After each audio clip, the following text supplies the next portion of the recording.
नमस्कार दोस्तों, स्वागत है आप सभी का। और आप सभी के लिए आज मैं वापस से पहला चैप्टर लाया हूँ जीव जगत का, जो आपकी नीट की एग्ज़ाम आने वाली है उसके लिए बहुत ही हेल्पफुल होंगे।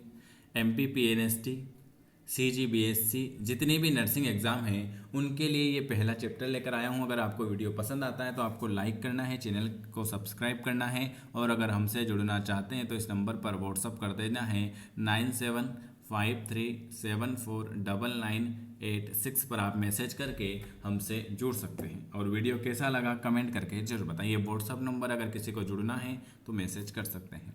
द लिविंग वर्ड, ये नीट 2019 में पूछा हुआ पहला क्वेश्चन है कि आम का कैरोलस लिनियस द्वारा सबसे पहले व्यक्त किया गया सही लिखित वैज्ञानिक नाम कौन सा होगा।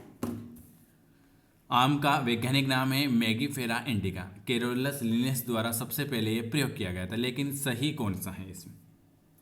एम मैगीफेरा इंडिका, मैगीफेरा इंडिका नहीं, मैगीफेरा इंडिका ऑप्शन आपका सी वाला आ जाए। एम बड़ा आई छोटा, ये एम बड़ा है और आई बड़ा है तो ये गलत है। ये एम बड़ा है, आई छोटा है। ऑप्शन आपका सी वाला आ जाए। दूसरा क्वेश्चन, स्तंभ पहला स्तंभ की मदों से मिलान करना है और सही विकल्प का चयन करना है। यहाँ पर देख लेते हैं, पादपालय, कुंजी, संग्रहालय, ग्रंथ पूंजी। दूसरे नंबर का, दूसरे का आ जाएगा आपका डी। तीसरा, चौथा, पहला, दूसरा। तीसरा, चौथा, पहला, दूसरा। पादपालय जो होता है ऐसा स्थान जहां पर पादप नमूने को सुखाकर और दबाकर पत्र द्वारा आरोपित किया जाता है, तो ऑप्शन आपका तीसरा आ जाएगा। कुंजी किसे कहते हैं? एक पुस्तिका जिसके लक्षण की सूची और उनके विकल्प होते हैं जो विभिन्न वर्गों की पहचान करने में सहायक होते हैं, उसे कुंजी कहते हैं। संग्रहालय परिरक्षित पादप और जंतुओं के संग्रहों का एक स्थान संग्रहालय कहलाता है। और कैटलॉग जो एक क्षेत्र में पाई गई सभी जातियों का विविध पूर्वक गणन करते हुए और उनकी पहचान की सुगमता के लिए संक्षिप्त वर्णन करते हुए एक सूची, जिसे ग्रंथ सूची कहते हैं। चलिए अगला क्वेश्चन आपके सामने, पादपालय पत्र के नाम पत्र में कौन सी सूचना अंकित नहीं होती?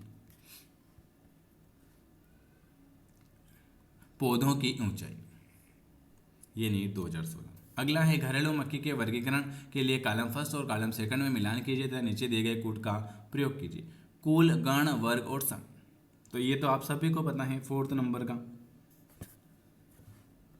कुल जो होता है वो फैमिली मैसिडी, गण जो होता है डिप्टेरा, वर्ग जो होता है इंसेक्टा, और संघ जो होता है आर्थोपेडा। ऑप्शन आपका सी वाला आ जाए। नीचे दिए गए चार कथन ए और डी का अध्ययन कीजिए और उनमें सही कथनों का चयन करिए। जैव स्पेसीज की परिभाषा अर्नेस्ट मेयर ने दी थी क्या? दूसरा, प्रकाश काल का पौधों के जनन पर प्रभाव नहीं पड़ता है। द्विनाम पद्धति तंत्र RH विहेक्टर ने दिया था। यह एक कोशिश जीवों में जनन और वृद्धि सामर्थ्य होती है। दो सही कथन है, ओ और डी, ए और बी, बी और सी, या सी और डी। पांचवें नंबर का, तो आप सभी को पता है कि जैव स्पेसीज की परिभाषा अर्नेस्ट ने दी थी।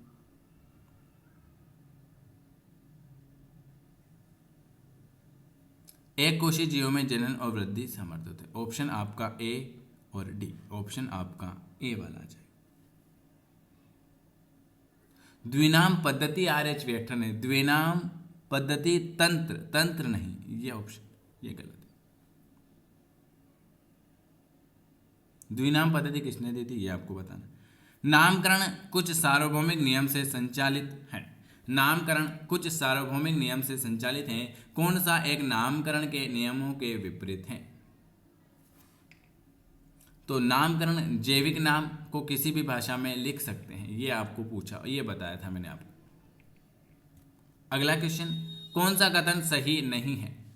कौन सा कथन आपका सही नहीं है? 7 नंबर का, संग्रहालय पादप और जंतुओं की तस्वीरों का संग्रह करना, ये सही नहीं। अगला, किस एक जीव का सही वैज्ञानिक नाम जो नामकरण के अंतर्राष्ट्रीय नियमों के अनुसार सही छापा गया है? तो ये तो आपको मैंने उसी दिन बताया था, बी वाला आ जाएगा, प्लाज्मोडियम फैल्सीपेरम एक प्रोटोजोवक रोगजनक है जिसमें सर्वाधिक गंभीर प्रकार का मलेरिया होगा। ऑप्शन आपका बी वाला आ जाएगा। 9 नंबर का क्वेश्चन है कि निम्नलिखित में से कौन सा एक प्राणी अपनी विशिष्ट नाम से दी गई वर्गीकरण श्रेणी से सही मिलाया गया है, बताइए। 9 नंबर का बाघ टाइग्रिस जो एक स्पेसीज है, कटल फिश मोलस्का जो एक क्लास है, मानव प्राइमेट जो एक फैमिली है, घरेलू मक्खी मस्का जो एक order. Very very good. 9 number का ए वाला आ जाएगा बिल्कुल। बाघ जो होता है टिग्रिस जो एक स्पेसीज है। कौन सा मत केवल जीवित जीवों का अभिलाक्षणिक है? कौन सा मत? सतही या आंतरिक दोनों पर पदार्थों का संग्रहण द्वारा भार में वृद्धि, पृथककारी उपापचयी, केवल अंदर की तरह भार में वृद्धि या वातावरण? तो वातावरण। ऑप्शन आपका डी वाला आ जाएगा।